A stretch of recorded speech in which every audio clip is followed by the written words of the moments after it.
Kuri uyu wa kane igenekezo rya gatandatu ruheshi umwaka w'ibihumbi 2024 uburongoye ishirahamwe Citijo rijejwe kurungika abantu gukorera hanze Solange Murego yatunganije inama ku bariko bakurikirana inyigisho mu ntumbero yo kwitegurira kuja gukorera hanze. Uwo arongoye iryo shirahamwe akamenyesha yuko rimaze kurungika abagera kuri 42 kandi ko bari kubuza.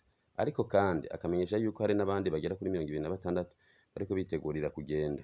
Kurikirana Solange Murego. Benserukira iki kigo Citijo imbere y'amategeko. Ikigo rero kungene cavutse n'ukuntu catanguye haraheze imisi atari mike turiko turakora ivyo kurondera impapuro twabitanguye kuva mu mwaka w'ibihumbi 2022 mu mpera umwaka wa 2023 waheze byose twabironse twararisha uburyo butari buke busabwa n'amategeko muri ministere mu bushikiranganje bubijejwe.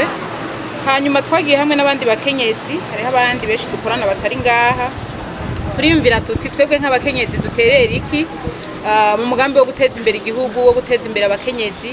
Niho rero twashinga kino kigo cyo gufasha gutwara abantu hanze aho tumaze kurungika abatari bake. Twatanguye neza na neza kurungika mu kwezi kwa kabiri k'umwaka wa 2024.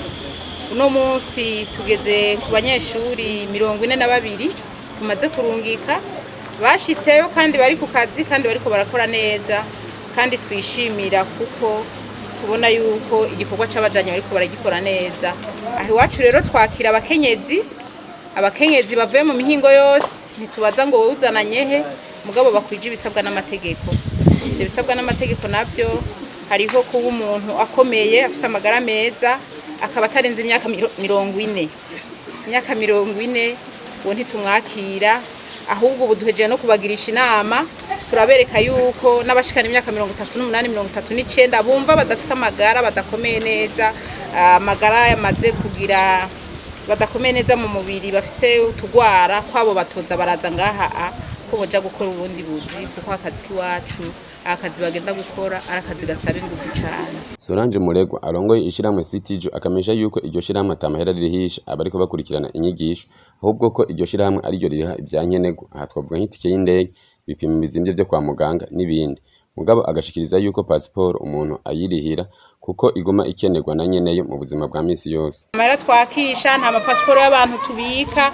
Passport yawe ujuka ikenera ukavuga ati jewe ndabihevye canke ndabivuyemo ngiye kurindi business duca dukora passport yawe tukayigushikiriza ukagenda kubandanya ibindi. Bitandukanye n'andi mashira hamwe abantu bima ama passport abantu babo umuntu akajana passport je besho baguma banyitura ati mfasha natwaye passport muri agence ya hariya natwaye passport ahana hariya bayinyimye.